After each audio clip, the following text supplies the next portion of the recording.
So I would like to introduce our last presentation of the day. I'm going to start off introducing the moderator, and then we'll have the rest of the panelists introduce themselves as well. Dr. Renee Boynton-Jarrett, a pediatrician in social epidemiology, is an associate professor at Boston Medical Center and Boston University School of Medicine. She is the founding director of the Vital Village Networks. Through dedicated collaborative partnerships, research, data sharing, and community leadership development, Vital Village works to improve community capacity to promote child well-being and advance equity in Boston and nationally through the Now Forum and Cradle Lab. As a clinician investigator, her overall goal is to use community-engaged strategies to examine, prevent, and mitigate social and structural adversities in early life and their contribution to health inequities by transferring systems of care.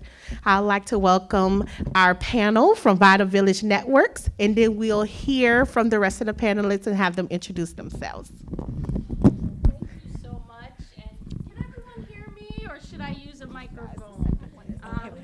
Hear me okay? All right. Well, we're all family here, so just holler if you can't hear us. But I'm so delighted to be here with you all, and with you all tuning in virtually as we have been. We're all connected, and I really appreciate these spaces when we can be together, because we never know what's going to happen when you bring powerful minds and powerful disruptors into the same room together. And so that's what this panel is a little bit about. We're thinking about community connections through breastfeeding support, and thinking about breastfeeding support as a gateway to a range of birth equity and maternal and child health equity opportunities. And so I'm so delighted to be here with Shatara Smith, Dominique Bellegarde, and Jenny Weaver. And we have worked together for years now, almost a decade, I would say. And so I have deep appreciation for the generosity of spirit and the wisdom and the commitment to collaboration, and to really transforming social justice through equitable maternal and child health and family care actions that this, powerful group brings together. So I was just going to give everyone a chance to share some of their unique background and journey to this work and how you became involved in this work. Just begin. I should have sat with Jenny sitting. Please don't hide all the wonderful things you've been up to. They're all entrepreneurs doing incredible work, so please. Okay, so I'm Shatara, and let's see, I've been a doula since 2016, and I started the birth company then. Well, back then I was Be Fruitful Birthing, but changed that name. So I work as both a birth and postpartum doula. I'm also a lactation educator. I do infant sleep education, childbirth ed, spinning babies, PMAD trainings, like all things birth. I kind of just went down the rabbit hole. And so I was a hairstylist for 20 years before going into birth work, and I transitioned into that, thinking that it would be like this really like cool, fun thing. And then I got into it and I was like, oh shoot, this is like work and it's more serious. Because birth is sacred. I think a lot of people said that earlier. And so now it's work, but it's fulfilling work. And so that's kind of where I am. That was great. That was great. Hi, my name's Dominique. I normally don't like telling you all the things I do, because I'm just really humble about it. But when you read, you'd be like, oh, you do all that? I was like, yeah, I do. But don't share it with everyone. I call myself woman of the community. My focus is just serving the whole woman from the top to the bottom, being present with them. So the name of my company is called The Legacy Pace Setters. So it's about leaving a legacy as you set the pace, with whoever you're serving. I have 4 amazing, beautiful, smart, intelligent children. Honored to be their mom. Let's see what else. Co-facilitate baby cafes. I run my own mother healing group, which is very, very nice. I do a lot of things, you guys. I'm also a full spectrum doula, so I do birth and postpartum. I'm a certified lactation educator, certified lactation counselor. I just do a lot of community work. I'm just about serving and providing resources to every and anyone. Don't give me a problem because I have a solution. And I'm a lifelong learner, so I'm always making sure I learn as much as I can because whoever I'm serving might need those resources. So that's me in a nutshell. Hi, I'm Jenny. I am my history is as a OBGYN RN, which segued into developing a specialty, and I became an IBCLC, an International Board Certified Lactation Consultant, which then led me to Vital Village, where I've luckily came in at the beginning, where Vital Village and we formed a Boston Breastfeeding Coalition, and we have worked to build breastfeeding support through support groups on a breastfeeding warm line. Has been kind of a wonderful culmination of my life. And I'm now also really honored to serve as a mentor, both through our Certified Lactation Counselor program and for those women from the community who are aspiring IBCLCs. Thank you all so much. We were going to take a moment to share a video with you, a brief video clip that describes some of the baby cafe work and allows you to hear from some of the incredible community peer lactation specialists and scholars who are civically engaged, volunteering their time to uplift this work in the community.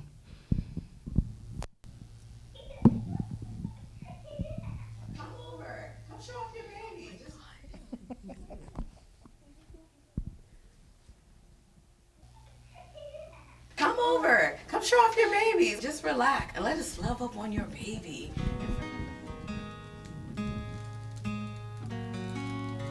Breastfeeding is going to be really hard at the beginning.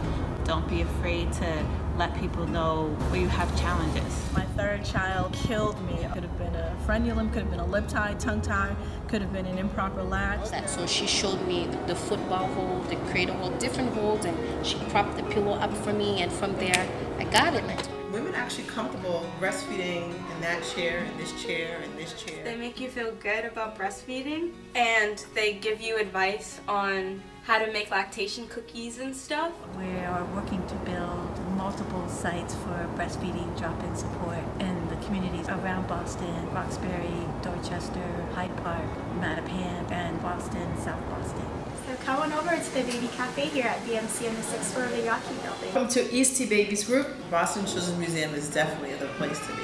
So you should come. Come on over to the South End Community Center. You gotta try Carbon Square Health Center. You should come on at the Boston Mattapan Library.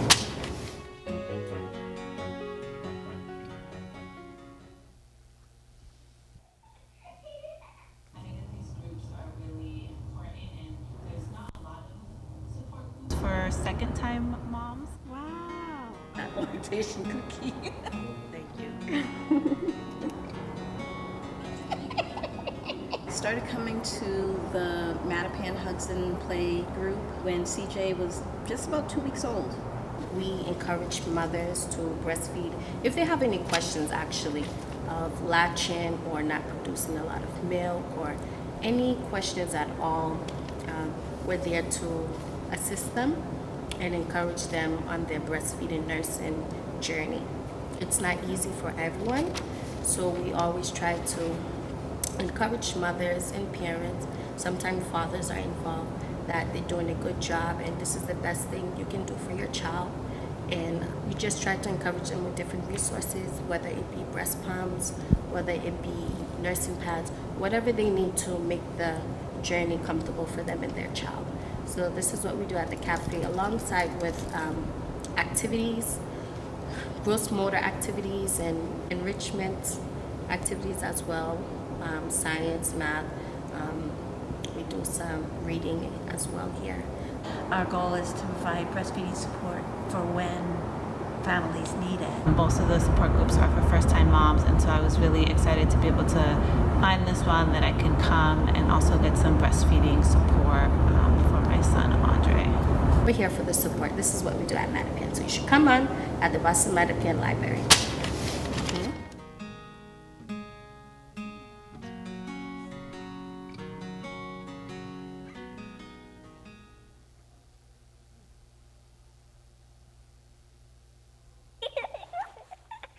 Je m'appelle Joséphine. Je m'appelle Joséphine.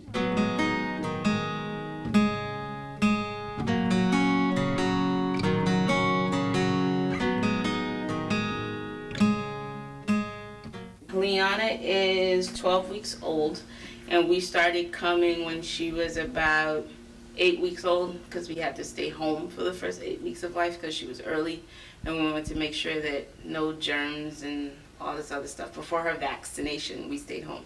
But once we were allowed to go out, this is where we started to go on Wednesday afternoons. And we go to Baby Cafe because it's just a time to be out of the house, hanging out with a bunch of parents, a bunch of moms who have had a baby or have had a baby, maybe older than your child or younger than your child, and y'all just talk about your different experiences. If you have any breastfeeding questions, everyone can answer because everyone has had their different experiences. I came in the Baby Cafe when Aiden was 2 months old, and I like to come to the Baby Cafe because I was really in need for help with breastfeeding. Hi, my name is Jessica, and I like the breastfeeding group because they make you feel good about breastfeeding when everybody usually has a problem with it. And they give you advice on how to make lactation cookies and stuff if you need more milk supply, like if you're about to go back to work and stuff. And not that many people support breastfeeding for some reason. So they tell you how to handle situations when you're breastfeeding your child in public and someone has an attitude about it. Baby Cafe, I feel it's a safe haven. It's a great place to meet and greet people, be able to show off your babies. I always tell moms, come over, come show off your babies. Oh, I'm tired, I know, but come lay over here. Just relax and not have to think about anything and let us love up on your baby. And for me, you tell me that, I'm there. Because I see it as I get to relax, I get to eat snacks, there's fruits, crackers, and just talk. And of course, that's why parents should come, just to be around other people and just listen. Even if you have nothing to say, just come and sit and listen and do different activities that come around with Baby Cafe. For example, infant massage. Now that's epic. You know, now we have yoga. That's amazing, you know.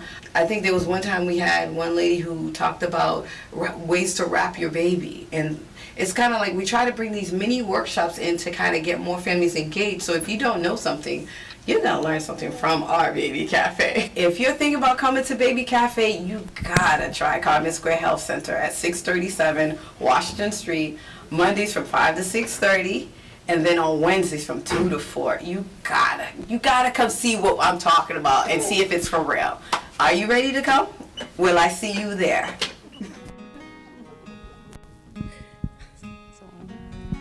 Breastfeeding, right? But what you're hearing conversations here are about belonging, right? About social connections, about breaking down social isolation, about increasing agency, empowerment, circling up and sharing knowledge. So there is so much that happens through this gateway, right? As well as medical support, you know, really concrete support about breastfeeding too. But it is such a gateway to so many foundational aspects that, you know, families are trying to do the best for their child, form that strong attachment and that bond, and, you know, really get the resources, connections, and supports that are needed.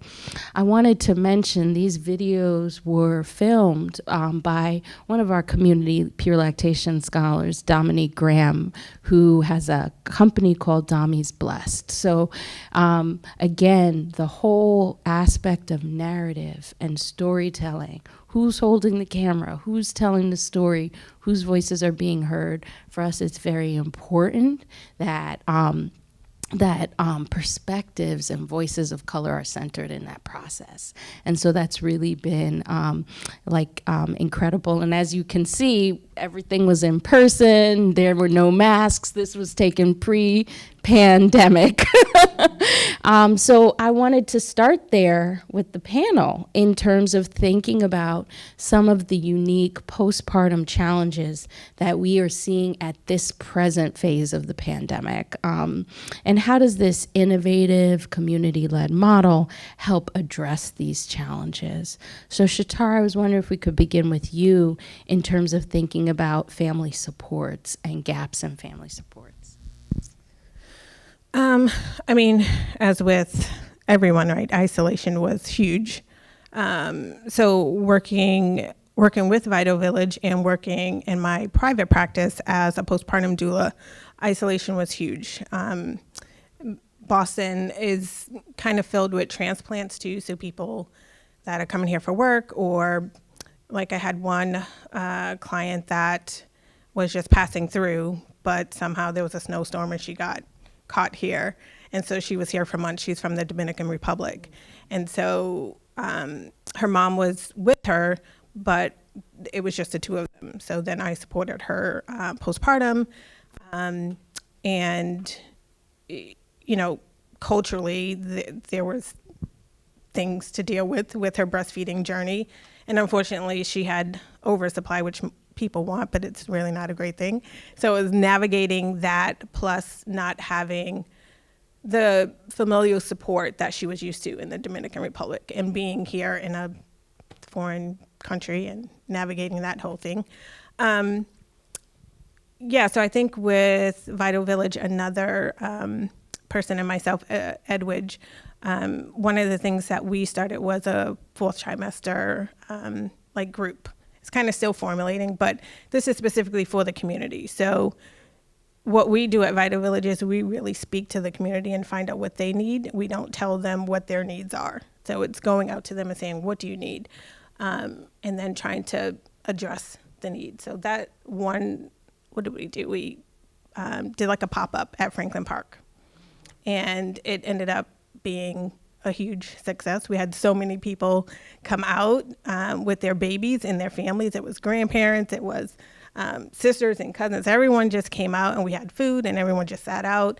And you're able to open up more freely and just ask for help in a way where you're not going to be judged, or I don't know, not judged. So everyone just felt a certain way.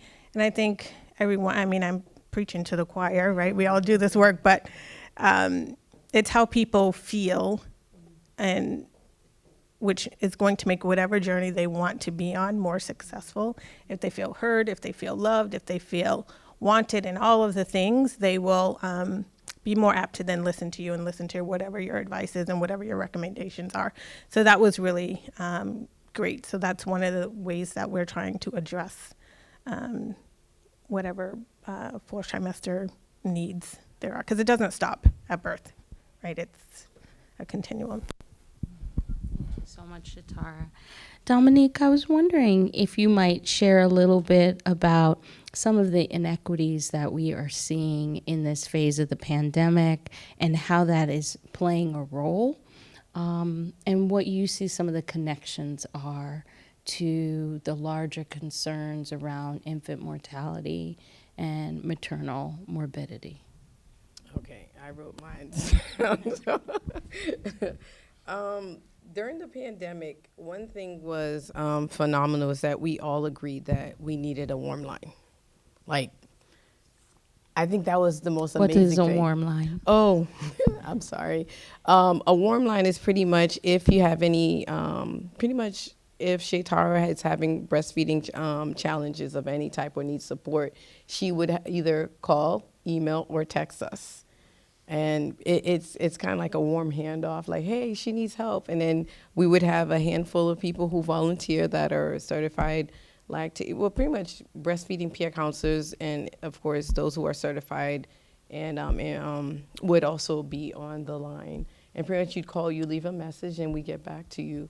We would do, normally the hours are Monday through Friday, 9 to 5, but, there's rambunctious individuals who, reach out and follow up, even if it's like in the middle of the night, just to say, hey, we got your text and we'll get back to you. So that's what the warm line was.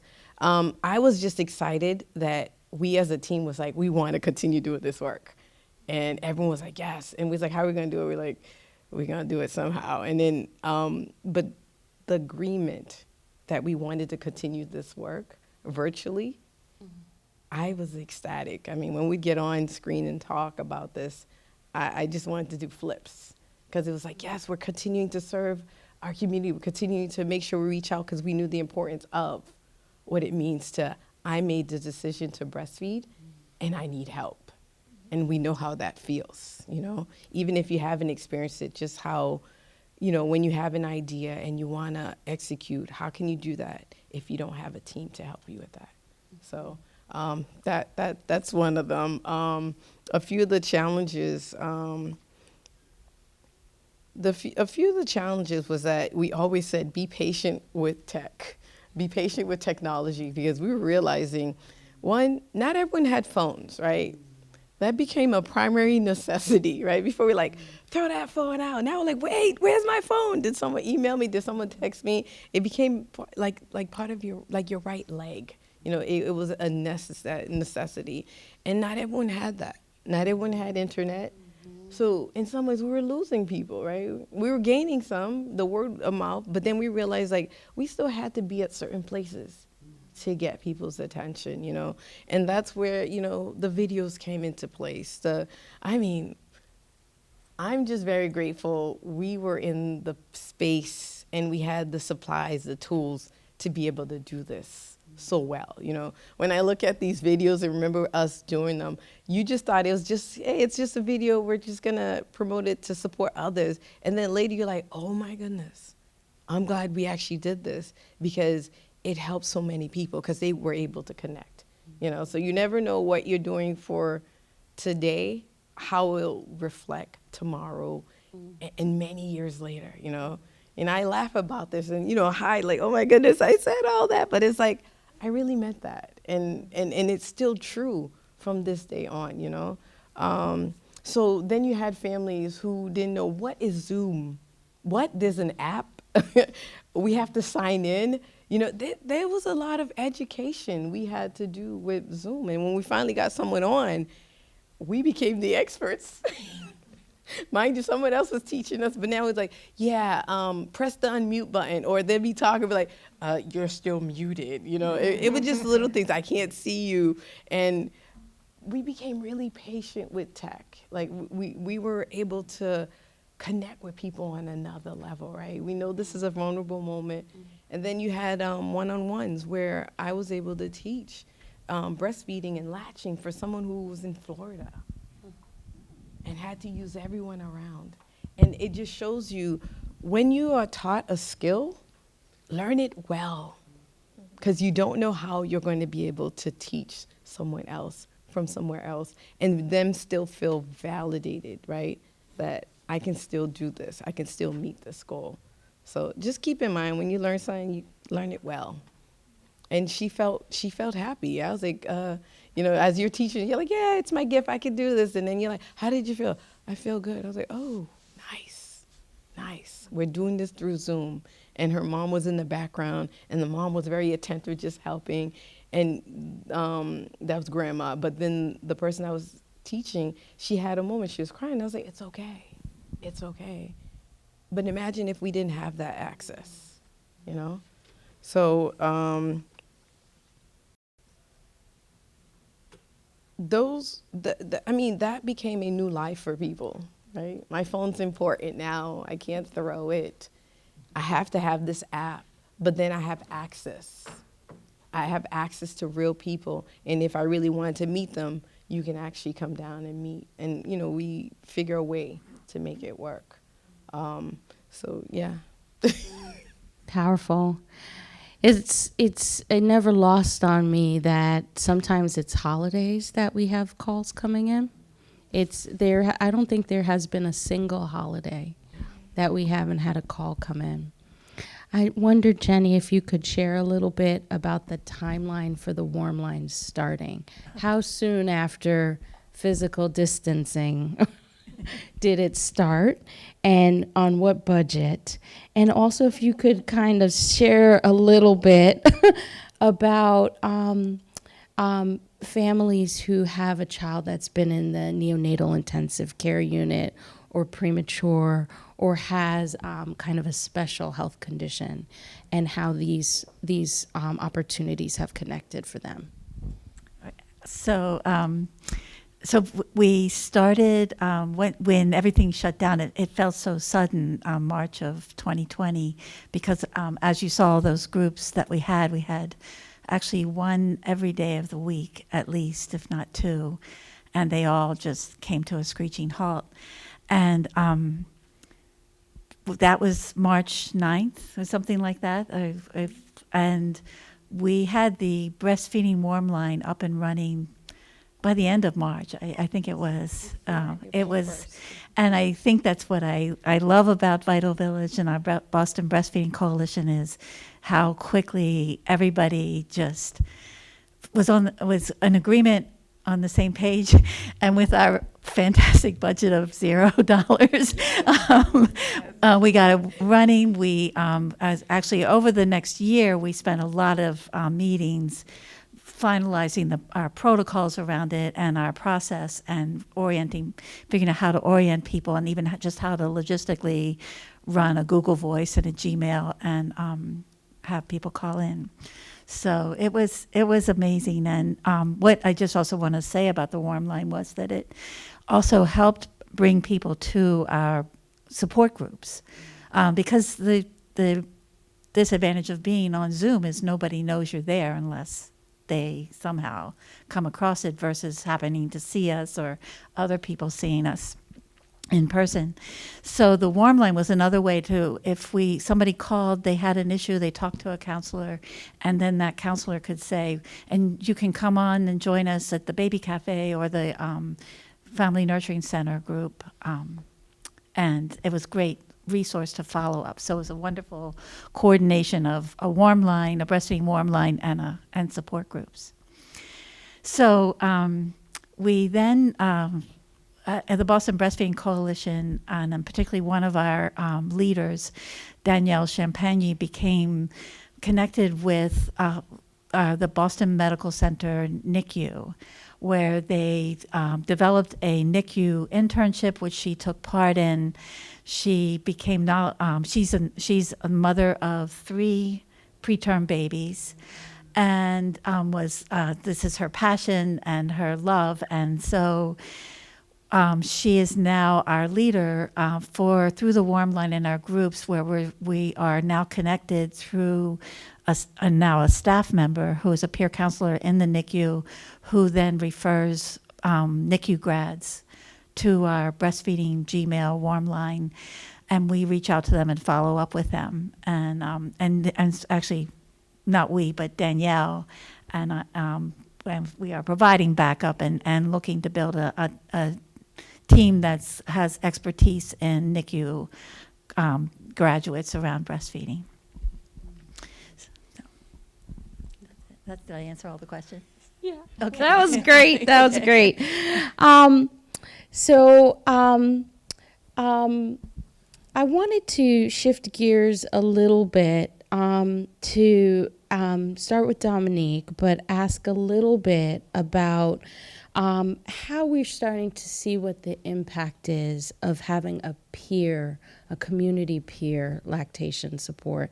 How does that differ from other types of lactation support that may be out there? Some of the terms shared earlier, Shatara spoke about judgment, and I was wondering if you could share a little bit about some of the physical health, emotional, mental health, and resource benefits.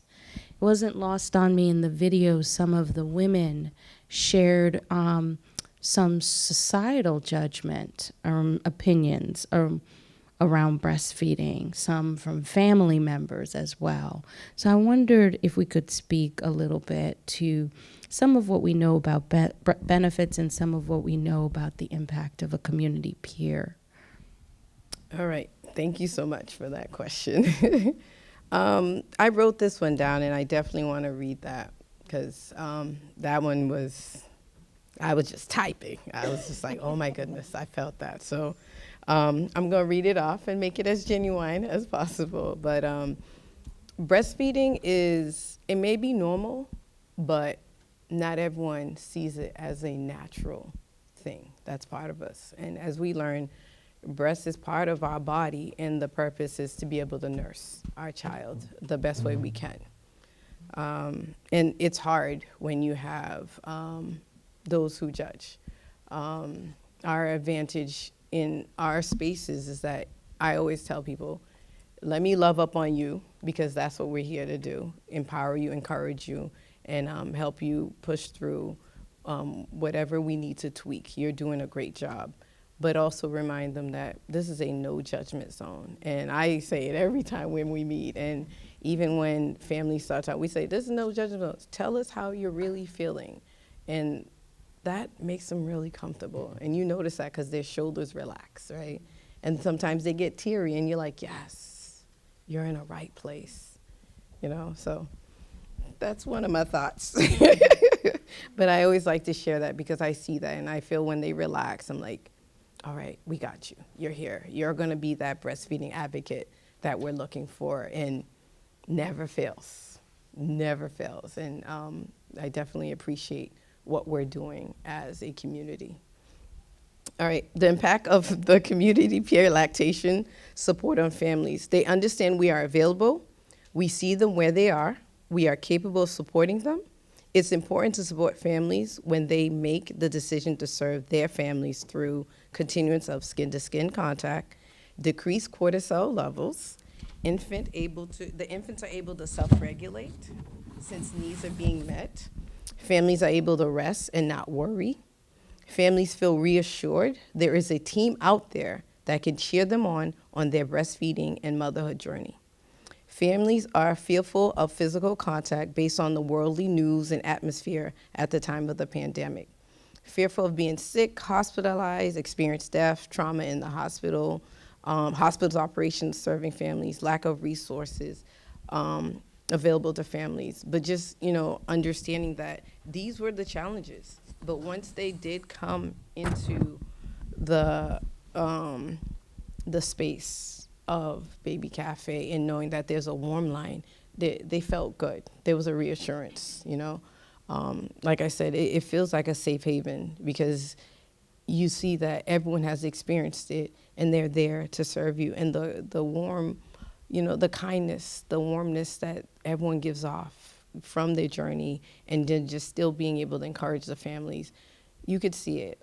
For me, I look for that. And then I'm like, yes, we got you. We're here. We can help you. So I hope I was able to answer that.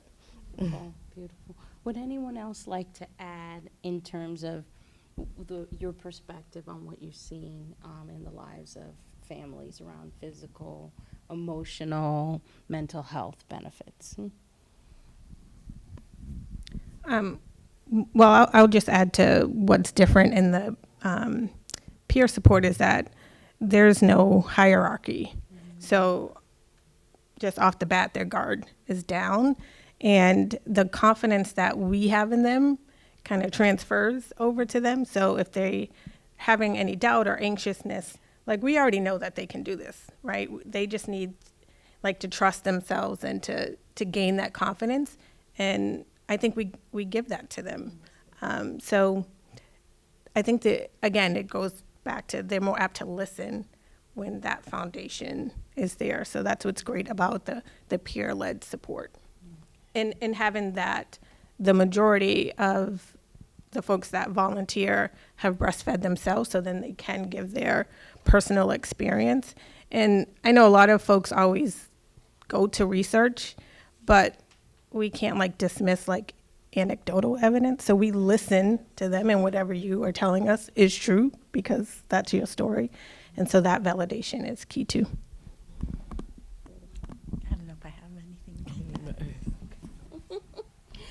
Shatara, you shared a little bit about the fourth trimester subcommittee earlier.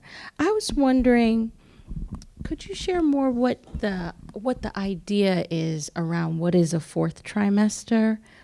What does it change for us when we begin to think of it that way? And why do you think it's so needed? Oh gosh.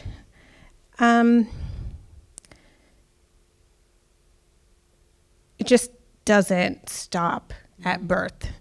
So I don't know, I don't want to go down like and be on a soapbox, but like everything matters. So like who you were, all the things that happened to you, you know, that matters, and it affects your baby. We know that, and you know, as Black women, we hold our trauma in our womb. So you know, it's honoring all that came before birth and saying, okay, what can we do now in the fourth trimester to support you? So all those things, we can't change them, but we know breastfeeding is the great mitigator, right? It's able to lower your baby's cortisol levels after birth if you did have a high stress pregnancy and all of that was transferred to your baby. If you do breastfeed, you can bring your baby back to normal cortisol baseline levels. So that's extremely important because, you know, babies grow up to be toddlers grow up to be little people, and little people grow up to be big people. Like, these things just don't go away. So in the fourth trimester, it's just about support. And again, like, your needs may be different than this person's needs. And so it's like, okay, what do you need? You may just need to talk to someone today.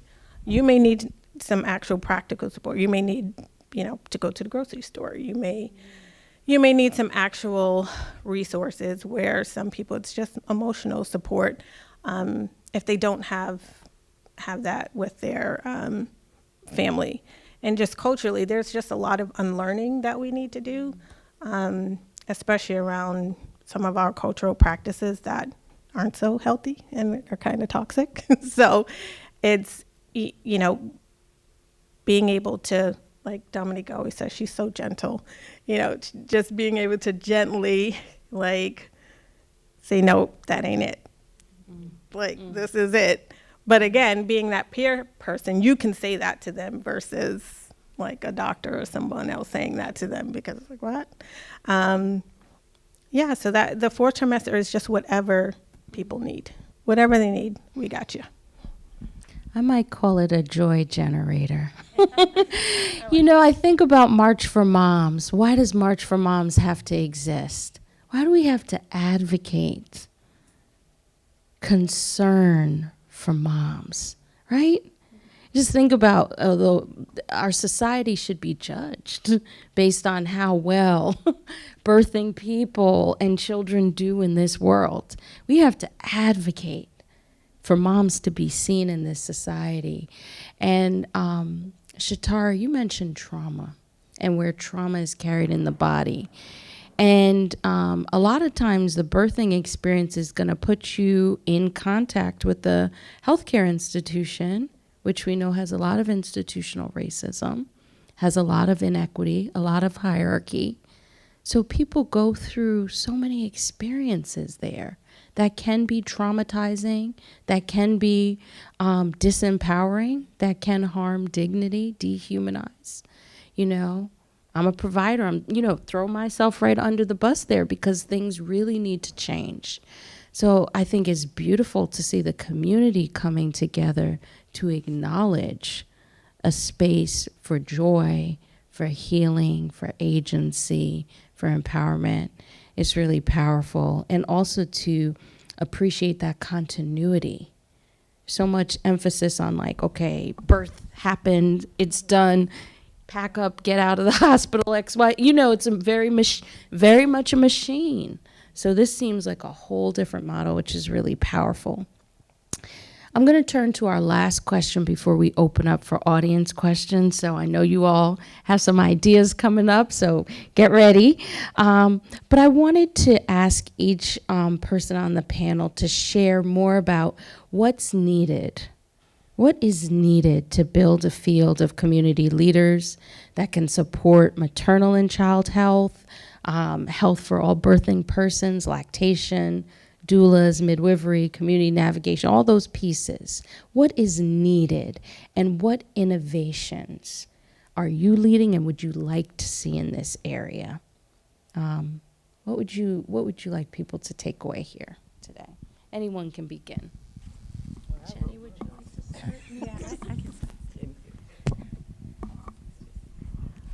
So that question is huge, and I think the answer is huge. So I think if I could just speak from my specialty as a lactation consultant and how I came into Vital Village, that especially, I think this is nationally, but especially across the country, there are not that many lactation consultants with the at the as sort of, which is an international board certified lactation consultant, and it's a lot because of the barriers to get this certification, and also it's just also very has been named to be a model that is built on kind of white supremacy foundation. And so but we still need the support, and as an IBCLC, I feel like the skills that I have would be incredibly valuable in this community. So I attribute a lot of this to Dr. Renee, but we started, the Boston Breastfeeding Coalition started with providing scholarships to a peer counselor training done by Reaching Our Sisters Everywhere, Rose, based in Georgia, Alabama, that has what their title of theirs is a community transformer training around breastfeeding. And then we also, Boston Breastfeeding Coalition has been providing scholarships to the Certified Lactation Counselor program. And then, this was the most exciting thing, they became a Pathway 1 organization, which means that we can provide clinical hours through our warm line, through our breastfeeding support groups for the IBCLC, which was one huge barrier. So we have had, and so a lot of this grew out because so many people were coming to us and saying, I would like to be an IBCLC, I want to do this for my community. How do I do that? And so I'm so excited to be a part of that too.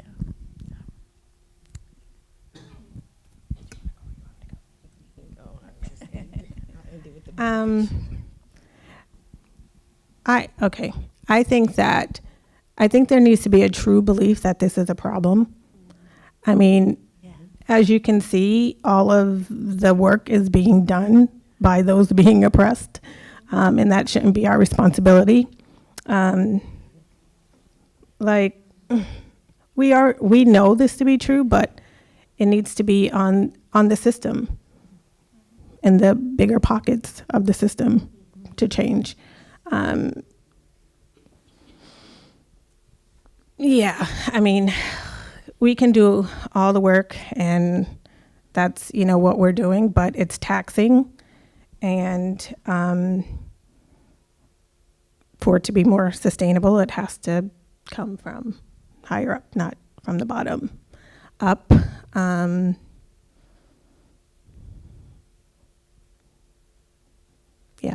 I think, wait, I had another thought, but somehow it went down the road.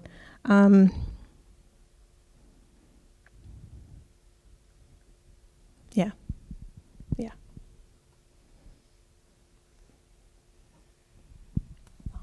That was great. All right. This is how I felt. We're here to serve. We're just here to serve. We're here to help our family the best way we know how, right? We're all given a gift. We're amazing in every step of the way of how we serve others. So as I took it on, I said, a will to serve many and humble yourself through the process. A will to add to the legacy of the families you serve. a determination to decrease the stigma on families who reach out to get to be served. The server understands the importance to who they are serving and being able to support families who turn around and become the change agents as breastfeeding advocates and resourceful tools to their circle of families. The server understands the benefits of the training, conferences, and the connections and relationships that are created within the group, becomes a point of resource for a future family member. The server reminds families of their choice, their consent is valid and important and will be celebrated. I learned to be present, transparent, and ready to serve in the capacity families need to be for them. So that's it. I told you I was right.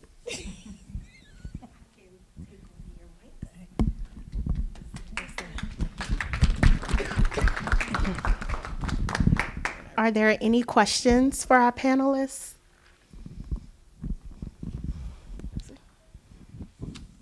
All right.